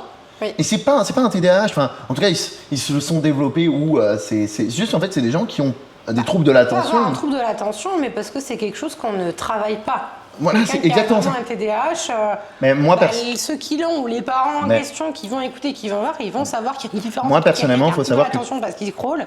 Et quelqu'un qui a vraiment un moi, il faut savoir que quand j'étais gamin, en fait, un trouble de l'attention, au-delà de ça, ça vient jouer sur vos relations. C'est-à-dire qu'il y a plein de choses que vous ne comprenez pas dans le monde, en fait. Et moi, personnellement, quand j'étais gamin, j'avais énormément de mal à me faire des amis, encore à l'heure d'aujourd'hui. Mais c'est exclusivement parce que je suis un sacré connard. Vraiment, moi, je déteste les gens. Mathilde, je te déteste, sache-le. Qu'est-ce que tu fais là? Non, tu te sers de mon nom et de mon prénom. C'est vraiment ça. Mon nom est utile. C'est vraiment ça. Il faut savoir en fait que le trouble du comportement, donc TDAH avec ou sans hyperactivité, au-delà de ça, c'est quelque chose qui va vraiment jouer sur votre relationnel. Et c'est pas juste je vais être hyperactif ou c'est pas juste je vais pas réussir à me concentrer. Oh non madame, mettez-moi un contrôle plus facile. Parce que tout simplement, non mais parce que actuellement c'est un petit peu ce qui est en train de se produire, c'est qu'on essaye d'adapter les choses aux personnes qui ont des TDAH, sauf que des fois il y en a. Voilà, c'est pas le cas. Mais c'est très juste ce que tu dis, je te coupe. Vas-y, j'ai une amie à moi qui travaille justement qui accompagne les enfants à l'école. Elle est comment ça? Je sais plus comment ça s'appelle, mais accompagne justement les orthophoniste, non, c'est pas ça? En fait, elle est en classe avec. J'ai une cliente qui fait ça aussi. Ah, des gens qui sont dyslexiques et tout? Oui, et qui ont des troubles de l'attention, où c'est des choses plus handicapantes. Mais j'ai une pote à moi, elle fait ça justement, et elle me disait, il y a des trucs où c'est pas une question de l'enfant, enfin c'est l'éducation quoi. Ouais. Bref, c'est une petite non mais clairement. Et moi je sais que personnellement, moi j'ai été éduqué justement avec très peu d'écran, etc. Et faut savoir que moi j'avais 15 ans, je faisais des cabanes. Hein. Donc Donc voilà. Team cabane. Team cabane. Team cabane à fond. Playmobil aussi. Et il faut savoir que du coup, j'ai été diagnostiqué avec des troubles directs de l'attention avec hyperactivité il y a de cela 2 ans. Mais je suis allé voir un professionnel vraiment pour ça. Et donc ça coûte très très cher hein, pour pouvoir voir ce genre de choses. Et ensuite, tu vois un neuro, etc. pour mettre en place un traitement, chose que j'avais pas fait parce que je voulais pas être considéré comme anormal. Et j'ai préféré. Il faut savoir qu'à l'heure d'aujourd'hui, ça m'handicape juste sur mes relations. Mais il fut un temps où ça m'handicapait sur plein de choses. Bon, ça m'handicape aussi sur mon travail de temps en temps. Mais je mets en place justement indirectement une routine pour pouvoir y arriver. Parce que quand vous avez des troubles comme ça, si vous n'avez pas de routine, c'est le pire truc. C'est vraiment le pire truc. Et il faut savoir que moi, j'ai été diagnostiqué avec ça par un spécialiste. Et c'est des trucs que j'avais déjà pendant l'enfance. Pendant l'enfance, j'étais un petit peu le gamin bizarre. Mais... Ça. Je n'ai pas changé. Comme ça. Toujours bizarre. Mais du coup, actuellement, si vous avez du mal à vous concentrer, etc., c'est exclusivement à cause des réseaux sociaux. Parce que on a l'habitude de scroller, parce que c'est trop bien, parce que c'est cool. Mais vous n'avez pas de troubles, comme du coup ceux qui s'inventent aussi un petit peu des troubles du comportement alimentaire pour dire que j'ai craqué sur mon plan, quoi, parce que j'avais faim. Complètement. Ça a été... je l'ai moins vu cette année. Je l'ai moins vu cette année, mais l'an dernier, je sais pas, c'était... L'an dernier, on voyait que ça, hein, c'était à cause des postes déculpabilisation, etc.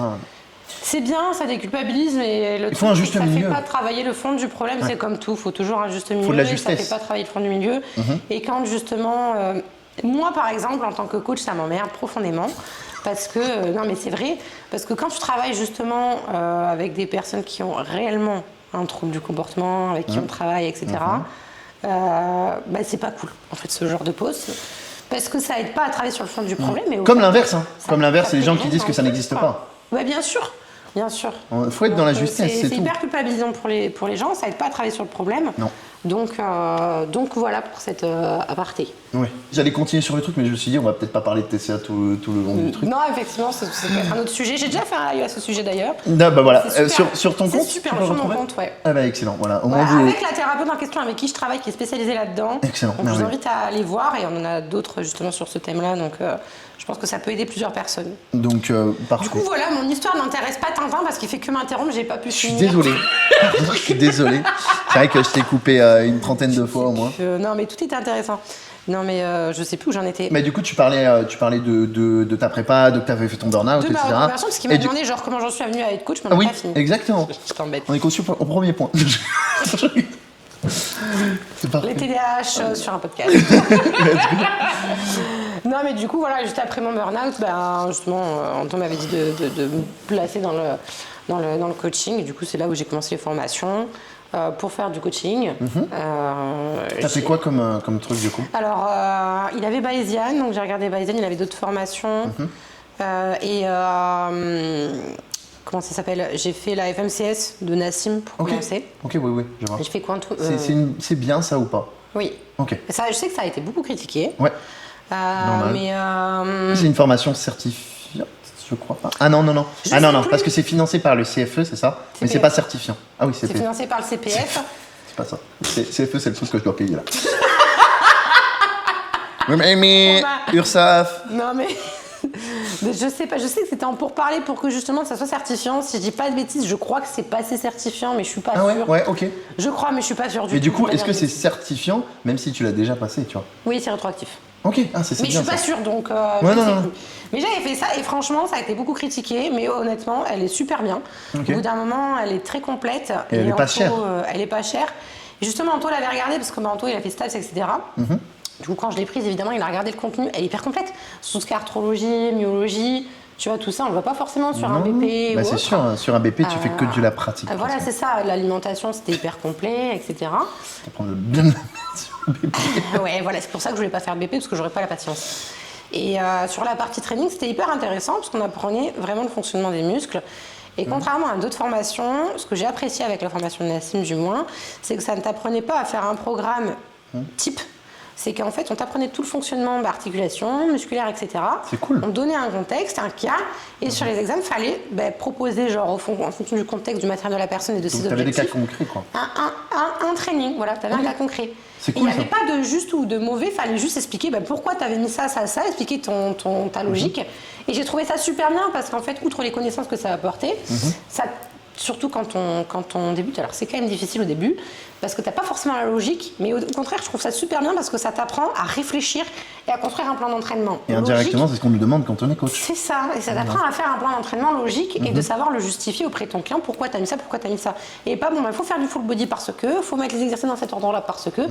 Non, ça t'apprend vraiment à réfléchir en fonction de ce qui est intéressant par rapport à l'hypertrophie, par rapport à l'objectif du client, etc. C'est top. C'est vraiment bien. Donc franchement. T'as un petit code promo comme ça à donner pour la Nassim, c'est cadeau. Franchement, moi je vends des trucs gratuitement là. C'est ça. Prenez-lui des calls plutôt.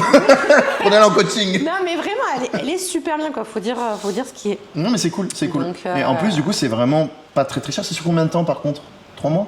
Putain, 4 mois. 4 mois. C'est Peut-être bien. que ça a changé entre temps, mais c'était sur 4 mois. Bah, à mon avis c'est quelque chose. J'étais encore à BK à l'époque, je m'en souviens, parce que j'avais commencé après ma première prépa, ce qui m'avait dit de commencer à me former. Et en même temps que ma prépa, oui, en fait j'étais dans en même temps que ma prépa. Ah tu te formais en plus? Oui, ah, sur c'est mon pas mal. cardio, j'avais que ça à foutre. Histoire de. Voilà, comme ça. donc au bout d'un moment j'avais 2 heures de cardio par jour, donc je faisais ça. Donc du coup je me suis formée avant ma première prépa en fait, ce qui fait qu'effectivement quand j'ai arrêté BK j'avais déjà ça. Et après je me suis spécialisée en physio, j'ai pris des visios avec Anthony dans Fitness Break avec qui je travaille aujourd'hui.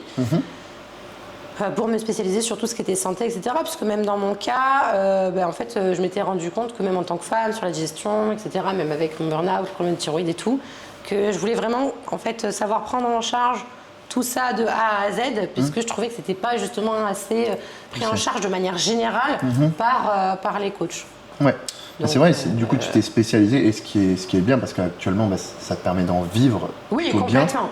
Parce que c'est une niche qui est mine de rien pas Ouais. trop prisée parce que c'est une niche qui est compliquée. C'est super dur, hein. C'est On va compliqué. se mentir, c'est super dur. Oui, bah oui, tu fais Mais, en fait, au début, quand moi j'ai commencé, donc j'ai fait cette formation-là, puis après je me suis spécialisée sur l'entraînement parce que, du coup, après mon burn-out, j'ai arrêté ma prépa évidemment.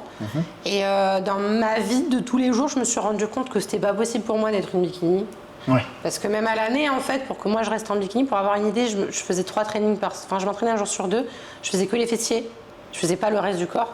Donc mes séances étaient à base de hip thrust. Moi je faisais du 10 à 20 séries de hip thrust par séance des fois. Hein. Parce que je pouvais faire que du hip thrust, abducteur, kickback et du soulevé de terre. Jambes tendues. Je pouvais pas faire un seul. Moi, si on entend les trainings de Noémie, c'est cool. Non, mais c'était. Mais c'est parce triste. que moi, le haut du corps, je le faisais pas. Ouais. Et j'avais pas de presse. Mais t'avais surtout une très grosse prédominance quadriceps, mine de rien. En fait, le truc, c'est que Si vous allez sur son compte, en plus, ça t'a mis un réel. Il y a, Oui, c'est vrai. il y a quoi, il y a 2 jours, 2 là, jours. où justement on voit déjà qu'elle a une énorme prédominance quadriceps. Ouais.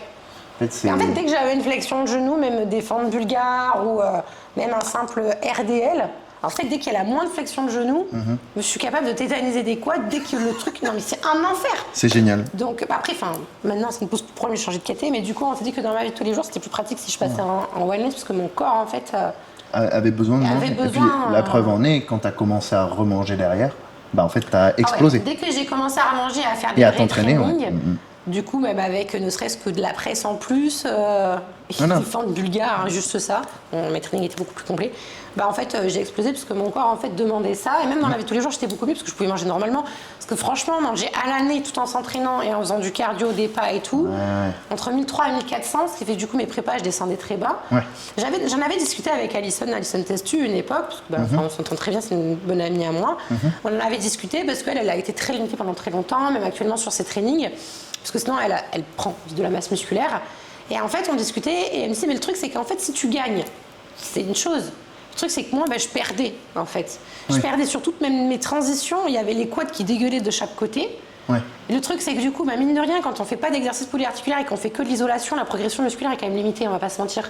J'ai bien progressé sur fessier, mais c'était quand même limitant. En termes de charge, tu peux, sur un kickback, on va pas. Non, mais T'envoies voilà, moins en de fait, stimulation. Le kickback, abducteur, hip thrust, au bout d'un moment, on est limité, quoi. Ma meilleure progression, même sur le fessier, c'est quand j'ai commencé à réintégrer tout ce qui est presse. lourd. Et puis que t'as commencé à manger. Du lourd et que j'ai commencé à manger, quoi. On est un petit peu sur un surplus, quoi. Ouais, voilà. Attends, t'es en train de me dire que pour pouvoir faire du muscle, il faut s'entraîner lourd et manger beaucoup? Mais ça va à l'encontre de tout ce que je connais, là. Merde. C'est pas du tout ce que j'entends sur TikTok. Merde. Faut pas faire fissure et 20 casse tes pages. Au secours. C'est terrible. Vas-y, Non, mais pardon. du coup, ouais, Qu'est-ce que voilà. je disais, En gros, t'as commencé à bien manger, t'as commencé à bien t'entraîner manger, à dur. bien manger, Et que ton fessier a bien progressé quand t'as. Sachant que bien manger, ça, pareil, il faut faire un petit disclaimer parce que c'est insupportable. C'est pas que bien manger qui fait prendre de la masse musculaire. Moi, j'ai beaucoup de clients qui me disent mais là, je vais pas prendre, etc. Si vous ne vous entraînez pas dur, ça ne sert à rien de faire du surplus calorique. Vous allez juste faire du surplus de gras. Vraiment. Parce que sinon, si vous mettez pas la charge nécessaire, mais votre cœur, il va en faire quoi de la nourriture? Non, mais c'est vrai. Et c'est dur de le faire comprendre, surtout que ce qui est très bien aujourd'hui, c'est que les réseaux permettent aussi de déculpabiliser, de déculpabiliser les gens et de un peu ouvrir sur le fait qu'il faut manger beaucoup pour être en bonne santé, etc. Ce qui est vraiment très bien. Mais sans dépense. Le truc, c'est qu'on apprend ça aujourd'hui aux gens qui sont hyper sédentaires et qui ne savent pas s'entraîner dur. S'entraîner dur, évidemment, ça s'apprend. Ouais. Et le truc, c'est que si on ne s'entraîne pas dur, ça sert à rien, en fait. Surplus, ça sert à rien, quoi.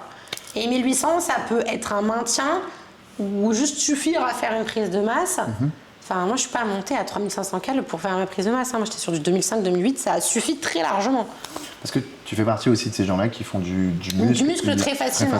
Mais même sur du 3000, après, avec le temps, je me l'avais on reprend le cas d'Alison que tu disais. Je crois qu'elle mange vraiment extrêmement beaucoup. Ouais, même pour une bikini. Ouais, en fait, c'est toujours le même truc. C'est qu'elle, par exemple, là, je crois qu'elle avait essayé de faire sa transition wellness. Je pense que j'imagine, elle a dû, dans cette transition-là, commencer à devoir manger énormément.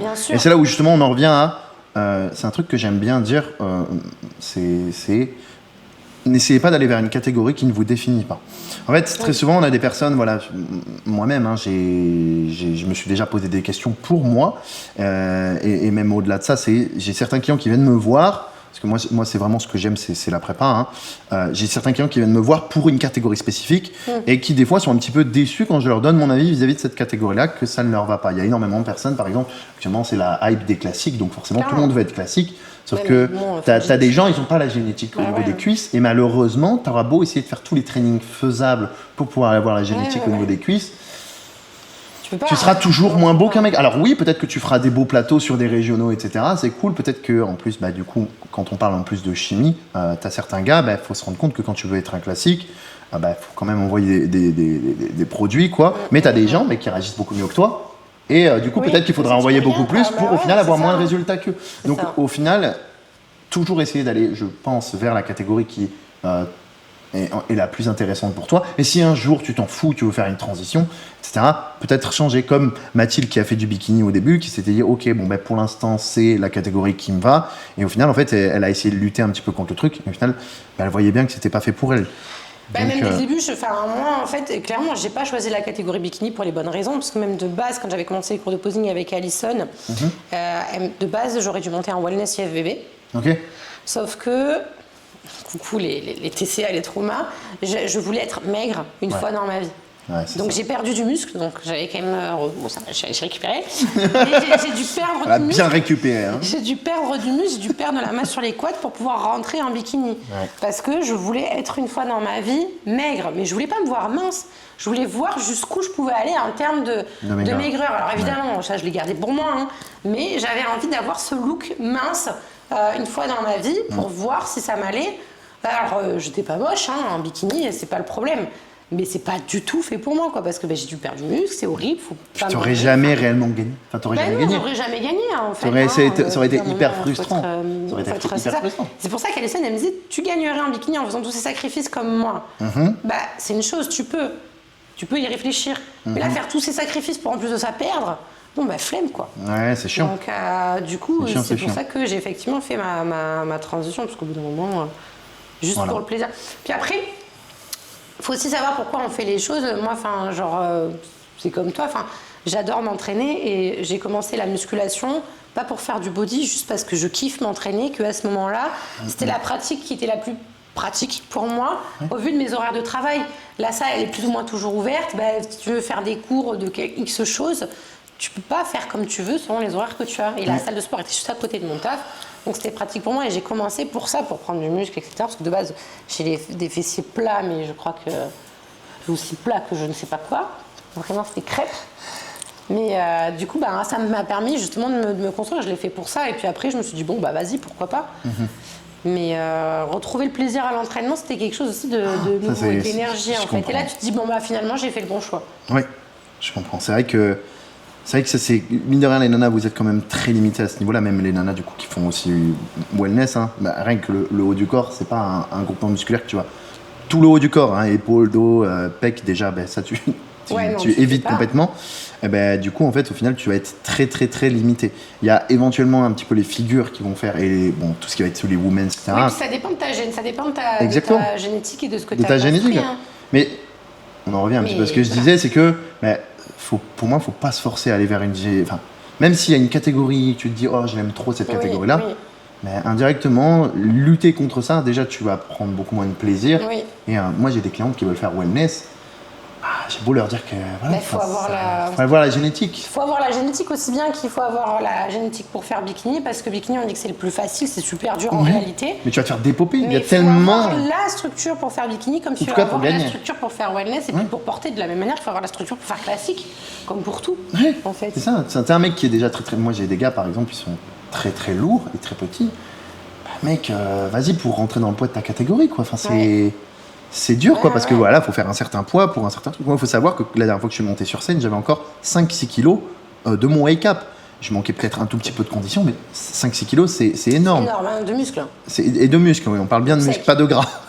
Donc voilà, rien que ça, en fait, c'est là où on parle de génétique. Déjà, le bodybuilding, c'est un sport pour moi qui est exclusivement de la génétique, déjà. Ce qui prédisposera si tu gagnes ou pas, c'est ça. Hein. Mais il y a au-delà de ça, c'est choisir la bonne catégorie. Déjà, au moins rien que ça peut te faire gagner quelques places et tu peux potentiellement même gagner. Mais tu vois, parce qu'on parle de bodybuilding, parce que alors c'est bien, ça a été démocratisé, c'est très généralisé, mais c'est le bodybuilding. Du coup, en compétition, il y a une différence entre être pratiquant de musculation et faire des compétitions de bodybuilding. C'est comme je le répète souvent, en fait, c'est pas parce que tu aimes courir le dimanche que tu as envie de te taper un marathon. Et du coup, c'est un très bon. C'est vrai que j'avais pensé, mais la comparaison est très bonne. Ce qui fait que du coup, on peut aimer la musculation, etc. On peut être passionné par le body, mais il faut être honnête avec soi-même. Soit on n'a pas la structure, la génétique, et puis tout simplement envie de faire les sacrifices pour. Oui. Tu vois. Mais t'en as combien qui ont... on a tous ce fameux pote. C'est pas parce qu'on aime faire du ski le week-end que ça y est, on va aller faire du slalom tous les week-ends à l'année sur les glaciers ou qu'on appelle ça des marathons et tout.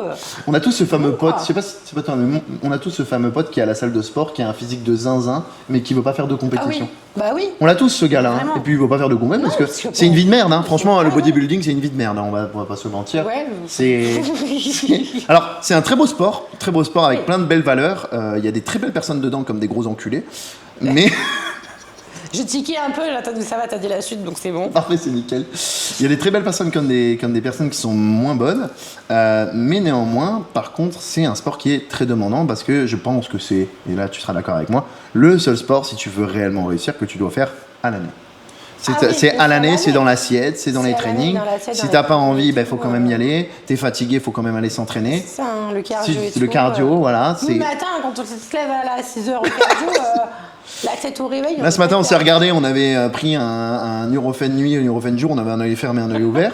On s'est regardé tous les jours, c'est bon, on est KO. On a pris la pluie. On a pris la drache, comme on dit dans le monde. De ouf, mais c'est la saison. Et voilà, mais on a fait quand même notre cardio parce qu'on sait ce qu'on veut. Et puis voilà, après, on sait, elle comme moi, que moi personnellement, c'est pas un truc que j'ai envie de faire toute ma vie. Je me rends bien compte que, rien que si tu vas avoir une vie de famille, c'est quelque chose qui est compliqué. Il y en a qui arrivent très bien. Après, c'est des gens très souvent qui ont des sponsors, voilà, ce genre de truc. Puis même, on va pas se mentir, en France, il y a combien d'athlètes qui vivent réellement du bodybuilding en France? Très peu. Puis souvent, ils ont quand même quelque chose à côté, que ce soit le posing, le coaching. C'est plus ça. C'est pas votre sponsor. C'est pas quelque chose qui vous ramène du pain sur la table. Hein. Clairement. Et même Alison, elle avait déjà dit une fois, on en avait discuté, elle l'avait partagé en story, etc. Elle était là, mais même si ça ramène avec les sponsors, etc. Il faut oublier que les compètes, ça coûte cher. Tout ce qui est bikini, tan, truc, machin. Voilà. Le coach, les compléments et tout, ça coûte cher. Donc en fait, finalement, c'est pas quelque chose... Moi, je pense que sur ma dernière prep, comprenant coach plus déplacement, plus tan, etc., plus les produits, je pense que j'en ai au moins pour 8000 balles. Allez, 6-8 000 balles. Pour 4 compétitions et pour 5 mois de prépa. 8000 balles à peu près. Donc 8000 balles, c'est des vacances, des vacances dans les Maldives. C'est bien les retours pendant 2 semaines. Donc voilà, c'est un petit peu ça. Il faut se rendre compte que ouais, c'est votre vie que vous mettez de côté. Après, encore une fois, c'est un très beau sport. Et nous, indirectement, vu qu'on est coach, en fait, on est en plein dedans. Donc forcément, c'est un truc qui nous drive aussi à travers ça. C'est un truc qu'on aime bien aussi, on le fait aussi pour le plaisir. On le fait pour le plaisir. On aime bien après, suivre une diète, on aime ouais. bien s'entraîner, comme tu l'as dit. Après, ce qui est cool, c'est qu'on a quand même un bon groupe de potes entre nous, ce qui fait que ça, Exactement. c'est quand même, c'est pas le cas de tout le monde. Non, Mais on a quand même réussi à créer une bonne cohésion ouais, c'est ça qui est entre nous, cool. donc ça c'est quand même cool aussi. Mais c'est vrai que ouais, c'est pas un sport qui est. Tu sais, enfin, tu vois, genre là, en reparlant, ça me fait penser parce que, à un sport qui n'a rien à voir, tu vois, mais à l'équitation, je sais, parce que du coup, j'en ai fait, j'ai eu mes chevaux, etc. Et en fait, ça me fait penser à ça. Pourquoi ? Parce qu'en fait, quand vous avez des chevaux, que vous montez à cheval, enfin, quand vous êtes propriétaire, en fait, votre cheval, qu'il pleuve, qu'il neige, qu'il vente, vous devez aller le voir. Lui, il doit manger tous les jours, c'est un être vivant. Ouais. Et en fait, la discipline que ça demande d'avoir un cheval, de s'occuper d'un être vivant comme ça, et du coup d'en faire son sport, je le retrouve un petit peu finalement dans la musculation. Ok. Parce que qu'il pleuve, qu'il neige ou qu'il vente, ben moi, du coup, je vais faire. T'es obligé de manger, donc je vais faire ton Je suis de cardio. manger, je suis de faire mon cardio, et du coup, je pense que ça implique. Enfin, ça me, je sais pas pourquoi, ça m'a fait penser à ça. Ça avait tiqué. Ouais. En fait, c'est grâce à l'équitation du coup que t'en viens. C'est un petit Ouais. peu. Mais tu sais que c'est vrai. Ah ouais? Tu sais que c'est vrai, j'ai fait de la musculation. Ah ouais, en fait, c'est ça, je me souvenais Tu as plus. fait de la musculation? J'ai fait de la musculation grâce à l'équitation Ok. notamment. Ok. Mais enfin, sur le coup, c'est pas tellement grâce, c'est parce que j'ai mon cheval, enfin, j'avais ma jument qui a eu un bébé et j'avais un autre cheval à côté. Ouais. Et en fait, j'ai mon cheval qui est mort. Et du coup, j'ai fait une dépression en fait, Ok. après ça. Et pour m'occuper, j'ai commencé la musculation, Ok. Notamment à ce moment-là. Ok, je savais Parce pas. que genre, ouais, non, Anecdote, je ne j'en ai- savais j'en pas ai du tout. jamais parlé, j'en Ok. parle pas. C'est la première fois que j'en parle là. Ok. Parce que genre personne le sait, ça a été vraiment la pire période de ma vie. Tu vois C'est le poulain que j'ai fait naître, franchement, j'ai cru que j'avais perdu mon enfant carrément. Ok. Et j'ai des amis, même des clients dans mon entourage qui ont déjà vécu ça, donc on se comprend. Ouais. Mais c'est vrai que du coup, j'ai vraiment fait une dépression et à ce moment-là, je suis devenue anorexique, mais genre vraiment. Ok. Genre Et c'était t'es- trash, mais j'étais tellement, je sais pas pourquoi, mais j'étais tellement zinzin, je faisais des photos devant le miroir, et ça fait Snapchat, hein, je me rappelle, et je faisais des traits juste pour voir jusqu'où aller mon side gap petit à petit, genre enfin entre les jambes. Zinzin. Ça, c'est un truc que C'est- toutes les c'est- nanas font, j'ai l'impression. Ouais, mais Comme le fait de s'entourer les bras comme ça. ouais, j'étais vraiment partie loin. Les femmes, des fois, vous êtes Et- folles. Hein. Ouais. Mais moi, je me souviens, j'ai arrêté, parce que j'étais avec Antonin, et il m'a dit, il ne pouvait pas gérer ça, non, gérer quelqu'un qui fait ça, enfin, c'est pareil, un trouble psychologique. Et il m'a dit, mais à un moment donné, en fait, il m'a dit, il va falloir que tu fasses un truc, parce que moi, je peux pas gérer, et puis bon, il va falloir qu'on se sépare, il faut trouver une solution, quoi. Ouais. Et j'ai juste eu la force de caractère de me dire, non, mais en fait, arrête de faire n'importe quoi, et trouve une occupation, change un truc. Et c'est pour ça que j'ai fait de la musculation, parce que j'avais besoin de faire en fait quelque chose qui n'avait rien à voir et auquel finalement j'allais pousser toute mon énergie là-dedans. Donc en fait c'est pour En ça que plus, j'ai comme commencé. tu dis que t'aimes bien la compète, etc., Ouais. au final, t'es assez vite allé vers franchement, là. ça a été juste mon exutoire et j'ai fait de la musculation pour ça. Indirectement, Tu vois, c'est pour ça que là, je viens de réaliser un truc genre là, on dirait que finalement j'ai retrouvé la discipline que j'avais dans l'équitation, dans donc d'avoir mes l'équitation, chevaux. ok. Dans la musculation, j'y avais jamais pensé. Ok. Ouais, t'es quelqu'un qui a besoin, quand elle fait un sport, vraiment de s'y mettre à fond, quoi. Oui, mais de toujours. Ok. De toujours, parce que ça fait partie de mon éducation. J'ai toujours fait du sport. J'étais dans un lycée climatique et sportif. Moi, j'étais à Font-Romeu. C'est un lycée qui est justement spécialisé. Ok, Tu connais bah oui, trop bien. je connais, j'ai failli y aller. C'est vrai. Bah mais oui, non. j'ai failli y aller, mais moi j'étais du coup à Montpellier. Ah, bah oui. Et du coup, en fait, à la base, je voulais aller à Font-Romeu pour pouvoir effectuer justement, parce que moi j'adore le ski. Tu sais, moi j'ai fait les chasseurs alpins quand j'étais dans l'armée. Mon Donc, père voilà. aussi était chasseur alpin. Ah oui, Ouais. excellent, excellent. Voilà. Bonjour monsieur. Non, mais trop excellent. Ok. Bah, du coup, j'étais là. donc, Voilà. En fait, j'allais te poser une question, j'allais te demander pourquoi est-ce que tu as commencé par exemple à la musculation, mais du coup tu m'as déjà répondu. du coup, Voilà, j'ai mais répondu. du coup c'était le petit truc de fin. Je pense qu'on a fait déjà un bon podcast, Ouais. je crois qu'on a bien C'est bon, on a 1h30, 1h40. On aurait pu discuter encore pendant pas mal de temps, mais, c'est pas mal, ouais, déjà. on s'en refera peut-être un jour, hein, qui sait. Ouais, voilà. Mais c'était cool. Écoute, merci Mathilde d'avoir été avec nous. et avec moi pour partager un petit peu ton expérience, un petit peu du coup discuter de tout ça. Et j'espère que ça t'aura plu, j'espère que ça vous aura plu. Un petit mot pour la fin, j'en sais rien, un truc. Merci de m'avoir invité sur ton podcast, merci pour ce moment, merci pour cet échange. C'était cool. Et puis non, franchement trop cool. C'était une première expérience pour moi et franchement c'était trop. C'était génial. Trop sympa. J'ai kiffé. Donc j'espère que ça vous plaira. Voilà. Et puis voilà. Et puis on se dit à la prochaine. Merci de nous avoir écoutés. C'était, je le dis ou pas peut-être. Oui. In the Bank podcast. Voilà, on se retrouve pour le prochain podcast. Ciao. Ciao.